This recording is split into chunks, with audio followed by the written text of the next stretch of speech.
ഇന്ന് ലോക ലഹരി വിരുദ്ധ ദിനം. മയക്കുമരുന്നിന്റെ ഉപയോഗത്തിനും അനധികൃത കടത്തിനുമെതിരെയുള്ള സന്ദേശം നൽകുകയാണ് ഈ ദിനാചരണത്തിന്റെ ലക്ഷ്യം. ഐക്യരാഷ്ട്ര സംഘടനയുടെ പോയ വർഷത്തെ വേൾഡ് ഡ്രഗ് റിപ്പോർട്ട് അനുസരിച്ച് ഏറ്റവും കൂടുതൽ കറുപ്പ് പിടികൂടിയ 5 രാജ്യങ്ങളിൽ ഒന്നാണ് ഇന്ത്യ. 2020 മാത്രം 5.4 ടൺ കറുപ്പാണ് ഇന്ത്യയിൽ പിടികൂടിയത്.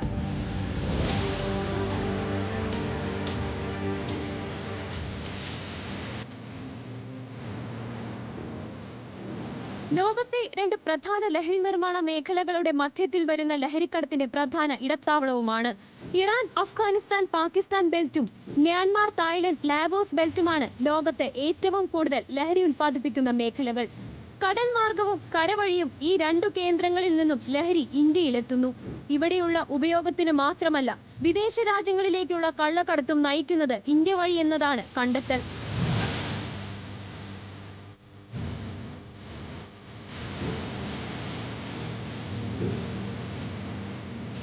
ഡാർക്ക് നെറ്റ് വഴി ക്രിപ്റ്റോ കറൻസി ഉപയോഗിച്ച് വലിയ തോതിൽ ലഹരി വ്യാപാരം നടത്തുന്നു എന്നാണ് കേന്ദ്ര സർക്കാർ പാർലമെന്റിനെ അറിയിച്ചത്. കറുപ്പ് അധിഷ്ഠിതമായ ലഹരി ഉപയോഗിക്കുന്നവരുടെ എണ്ണം ഏറ്റവും കൂടുതലുള്ളതും ഇന്ത്യയിലാണെന്നാണ് UN റിപ്പോർട്ട്. 1987 ഐക്യരാഷ്ട്രസഭയുടെ പൊതു അസംബ്ലിയിലാണ് ജൂൺ 26 ലോക ലഹരി വിരുദ്ധ ദിനമായി അംഗീകരിച്ചത്. ലോകത്തെ ആദ്യ ലഹരിമരുന്ന് വിരുദ്ധ യുദ്ധമായി കണക്കാക്കാവുന്ന ചൈനയിലെ 1ാം കറുപ്പ് യുദ്ധത്തിന്റെ ഓർമ്മ പുതുക്കൽ കൂടിയാണിത്. The evidence is clear. Invest in prevention എന്നാണ് ഈ വർഷത്തെ ലഹരി വിരുദ്ധ സന്ദേശം. Feature desk, news Malayalam.